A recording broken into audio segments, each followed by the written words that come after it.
നേരത്തെ കേരളത്തിൽ ചർച്ചാ വിഷയമായിക്കൊണ്ടിരുന്നത് ശബരിമല വിഷയമായിരുന്നു. കാരണം ആദ്യമായി വിഷയത്തിൽ ഒരു മുൻ മന്ത്രിയെ പ്രത്യേക അന്വേഷണ സംഘം ചോദ്യം ചെയ്തു. അപ്പോൾ പിന്നെ അത് ചർച്ചയായില്ലെങ്കിലേ അത്ഭുതമുള്ളൂ. എന്നാൽ കഴിഞ്ഞ 2-3 ദിവസങ്ങളായി കേരളം ചർച്ച ചെയ്യുന്നത് മറ്റൊരു വിഷയമാണ്. അത് വേറൊന്നുമല്ല, നമ്മുടെ വെള്ളാപ്പള്ളി നടേശനെ കുറിച്ചാണ്. കഴിഞ്ഞ ദിവസങ്ങളിലായി വിവാദപരമായ പല പരാമർശങ്ങളാണ് അദ്ദേഹം നടത്തിക്കൊണ്ടിരിക്കുന്നത്. അതായത് CPIയെ ചതിയൻ ചന്തുമാരെന്ന് വിളിക്കുന്നു, മാധ്യമ പ്രവർത്തകർക്ക് നേരെ കയ്യേറ്റം ചെയ്യുന്നു, അവരെ തീവ്രവാദികളെന്ന് വിളിക്കുന്നു, വീണ്ടും മുസ്ലിം ലീഗിനെ അധിക്ഷേപിക്കുന്നു. അങ്ങനെ ഒരുപാട് വെറുപ്പിക്കലുകളാണ് വെള്ളാപ്പള്ളി ചെയ്തുകൊണ്ടിരിക്കുന്നത്. ചുരുക്കി പറഞ്ഞാൽ വെള്ളാപ്പള്ളി കേരളത്തിന്റെ ഒരു പൊതുശല്യമായി മാറിക്കഴിഞ്ഞു എന്ന് തന്നെ പറയാം. സത്യം പറഞ്ഞാൽ ഇതിൽ പെട്ടുപോയത് നമ്മുടെ മുഖ്യനാണ്. കാരണം തന്റെ ഇടവും വലവുമായ CPIയെയും റിപ്പോർട്ടർ ചാനലിനെയുമാണ് വെള്ളാപ്പള്ളി ഇപ്പോൾ കൊത്തിക്കൊണ്ടിരിക്കുന്നത്. എന്നാൽ വെള്ളാപ്പള്ളി മുഖ്യന്റെ അടുത്ത ആളായതുകൊണ്ട് തന്നെ പിണറായി വിജയൻ അയാൾക്കെതിരെ ഒരു വാക്കുപോലും പറഞ്ഞിട്ടില്ല. അതെല്ലാവരെയും അക്ഷരാർത്ഥത്തിൽ ഞെട്ടിക്കുന്നുമുണ്ട്.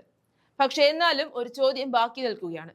വെള്ളാപ്പള്ളിയുടെ ഓരോ പ്രവൃത്തികളും ഇപ്പോൾ അതിര് വിട്ടുകൊണ്ടിരിക്കുകയാണ്. പോരാത്തതിന് ഇപ്പോൾ കേരളക്കരയുടെ കണ്ണിലെ കരടായി വെള്ളാപ്പള്ളി എന്ന വ്യക്തി മാറിക്കഴിഞ്ഞു. ആ ഒരു സാഹചര്യത്തിൽ സർക്കാർ അയാളെ ഒറ്റപ്പെടുത്തുമോ, അതോ സർക്കാർ ഒപ്പം നിൽക്കുമോ? പക്ഷേ ഇതിലൊരു പ്രശ്നമുണ്ട്. സർക്കാർ ഒപ്പം നിർത്തിയാൽ വരുന്ന നിയമസഭാ തെരഞ്ഞെടുപ്പിൽ വമ്പൻ തോൽവി നേരിടേണ്ടി വരും. പിന്നെ അതിനു പിന്നാലെ LDFൽ ഒരു വലിയ സംഘർഷം ഉണ്ടാകാനും സാധ്യതയുണ്ട്.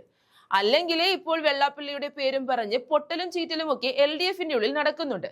ഇതും കൂടിയാകുമ്പോൾ പൂർണ്ണമാകും. ഇനി വെള്ളാപ്പള്ളിയെ മുഖ്യൻ കൈവിട്ടാൽ അത് മറ്റൊരു പ്രശ്നമാകും. ചതിയൻ ചന്തു എന്ന പരാമർശം പിന്നീട് മുഖ്യനിട്ടാവും അയാൾ പ്രയോഗിക്കാൻ പോവുക. പോരാത്തതിന് ഇപ്പോൾ മാധ്യമ പ്രവർത്തകരും വെള്ളാപ്പള്ളിക്ക് നേർക്ക് വന്നിരിക്കുകയാണ്. റിപ്പോർട്ടർ ചാനലിലെ മാധ്യമ പ്രവർത്തകനെ അധിക്ഷേപിച്ച സംഭവത്തിൽ വെള്ളാപ്പള്ളി മാപ്പ് പറയണമെന്ന് തിരുവനന്തപുരം പ്രസ് ക്ലബും കേരള പത്രപ്രവർത്തക യൂണിയനും പറഞ്ഞിരിക്കുകയാണ്. വെള്ളാപ്പള്ളി മതേതര കേരളത്തെയും മാധ്യമ സ്വാതന്ത്ര്യത്തെയും വെല്ലുവിളിക്കുന്നുവെന്നും നിയമ നടപടികൾ സ്വീകരിക്കാൻ സർക്കാർ തയ്യാറാകണമെന്നും പ്രസ് ക്ലബ് ആവശ്യപ്പെട്ടിട്ടുണ്ട്. റിപ്പോർട്ടർ TV മാധ്യമ പ്രവർത്തകൻ റഹീസ് റഷീദിനെയാണ് തീവ്രവാദി എന്ന് വിളിച്ച് അധിക്ഷേപിച്ചത്. ഇങ്ങനെ പിണറായി വിജയന്റെ സഹായികളെ ഓരോരുത്തരെയായി വിമർശിച്ച് എല്ലാവരെയും അകറ്റുകയാണ് വെള്ളാപ്പള്ളി ഇപ്പോൾ ചെയ്തുകൊണ്ടിരിക്കുന്നത്. ഏതായാലും സർക്കാരിന്റെ കാര്യത്തിൽ ഇപ്പോൾ ഒരു തീരുമാനമായി എന്ന് തന്നെ പറയേണ്ടി വരും.